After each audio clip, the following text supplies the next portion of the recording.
Bismillahir Rahmanir Rahim. In the name of Allah, the Beneficent, the Most Merciful. I'd like to welcome you. Assalamu alaikum wa rahmatullahi wa barakatuh. May Allah's peace and blessings be on all of you. Dear viewers, this is our introduction, our welcome to another in the series, In the Light of Islam, in which we will seek to answer whatever questions that are on your minds concerning Islam. Any aspects of Islam that you would like to write in about, whether it be regarding Islamic law or Islamic philosophy or any of the areas that are related to Islam, we'll be only too glad to help make some clarification for your questions in this program.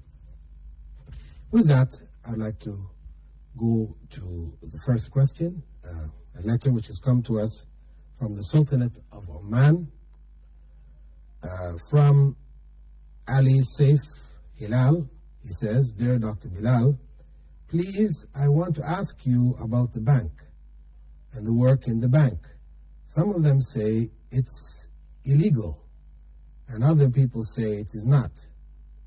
And the questions are, I want to work, and I didn't find any job anywhere, and I've only found a job in a bank. What can I do if I want to work? Can I join with the bank, or do I have to leave the job in the bank? Please give me your advice about this situation. I'll await your explanation. Thank you. Ali Saif Hilal, your brother in Islam. Okay, Brother Ali, the issue of whether it is halal, permissible, or haram, forbidden, to work in a bank. What is the basis under which people may say halal or haram? The basis is regards to riba, or interest.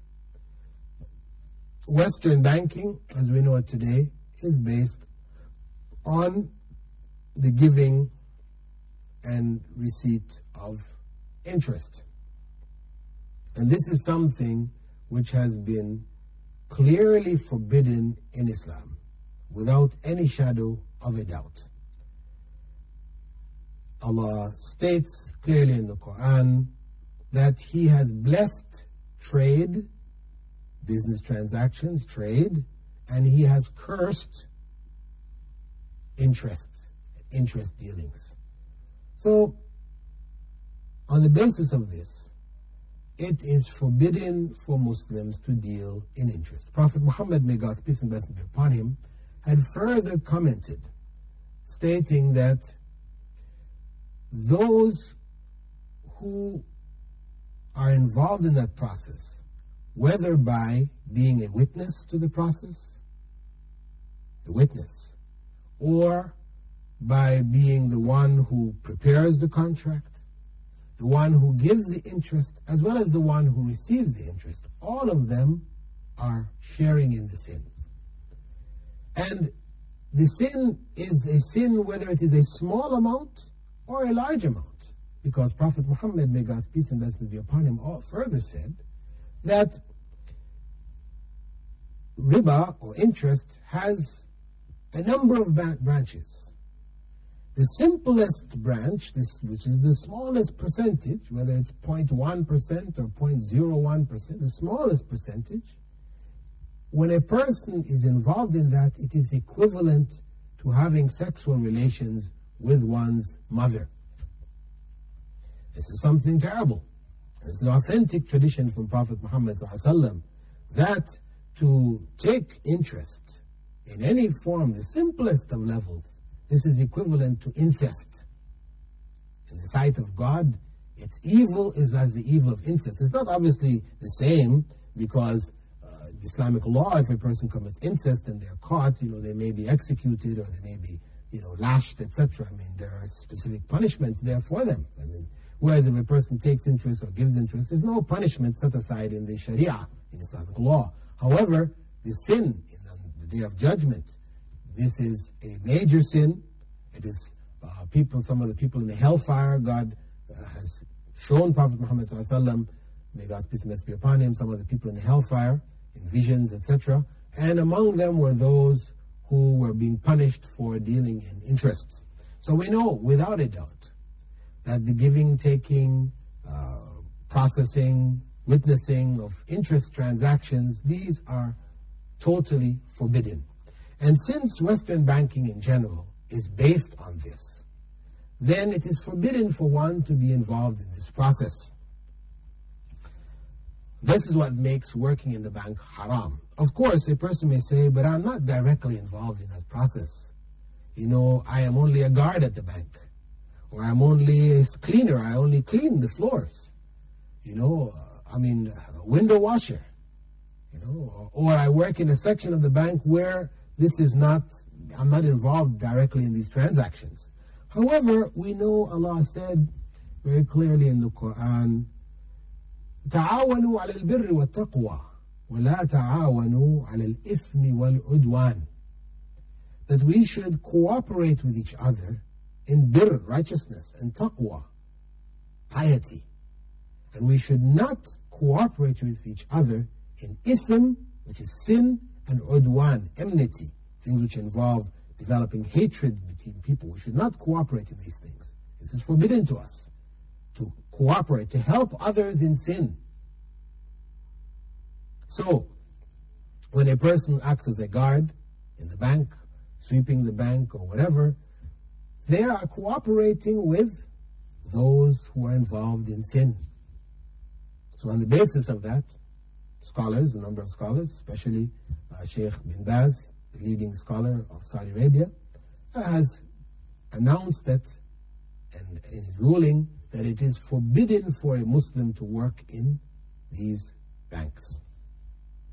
Furthermore, if you want to, if it seems a little unreasonable to you, why the man, the guard at the bank, how is he really cooperating? He's just, acting as a guard here, Well, if somebody were to suggest to you to be the guard at a brewery where they produce alcohol, or to be the guard or sweeper of a brothel where prostitution takes place, you are going to reject it. I believe that you are a brother in Islam. You will reject such a job offer to work as a guard or a sweeper in a brothel or in a brewery. Why? Why will you reject? Because you're not doing these things, but you know this is a sinful operation. So you will not want to be in that position. You know it is something wrong.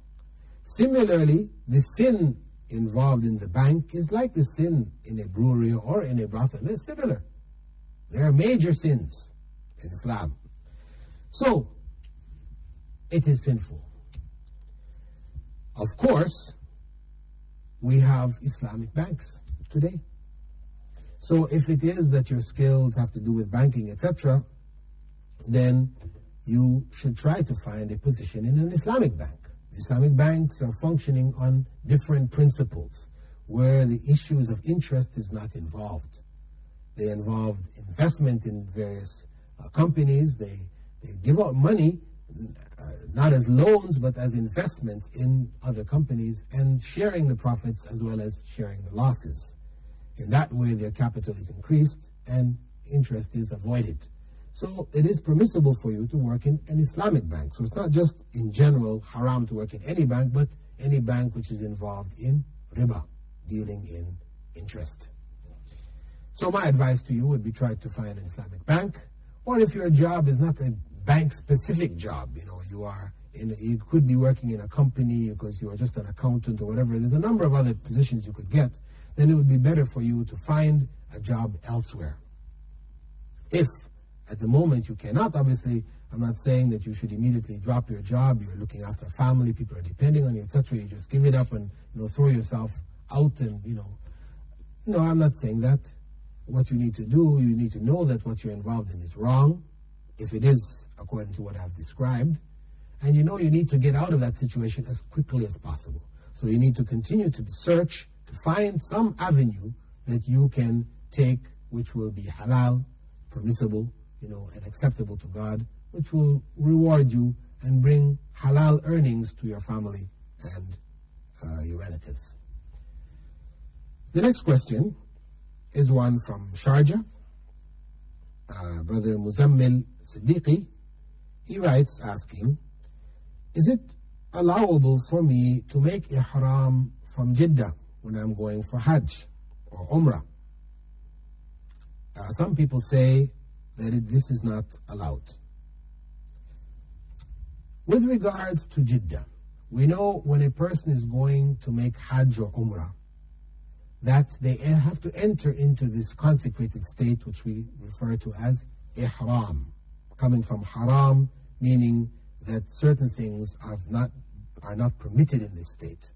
There are certain things which are not permitted on a spiritual level, not permitted on a physical level. Social dealings are forbidden. Certain social dealings are forbidden in this state, which we refer to as Ihram. It is symbolically entered into externally, in case of men, by wearing a garment around the waist called izar, and a garment which covers both shoulders, like a cloak, which is known as rida. When a person puts these on, with the intention, expressed intention of making Hajj or Umrah, they are now in that state known as Ihram. Of course, I should mention that it is preferable for a person going into this state to take a bath first, to take a complete ghusl before entering into the state. Recommended, not compulsory, but recommended. And I should also point out, some people mistakenly think that you must make 2 units of prayer at this time. But this is not the case. It is true that Prophet Muhammad, may God's peace and blessings be upon him, prayed Zuhr before putting on his Ihram, but there are no 2 specific units of prayer to be said, according to Islamic law, to be said upon entering Ihram. One may make any prayer one wishes. The voluntary prayers following wudu, which we may do at any time. We can do this at this time. If we want to do a compulsory prayer that is there for us, we can do it before doing the Ihram. No harm. But no specific prayer. If you didn't do any prayer, no problem at all.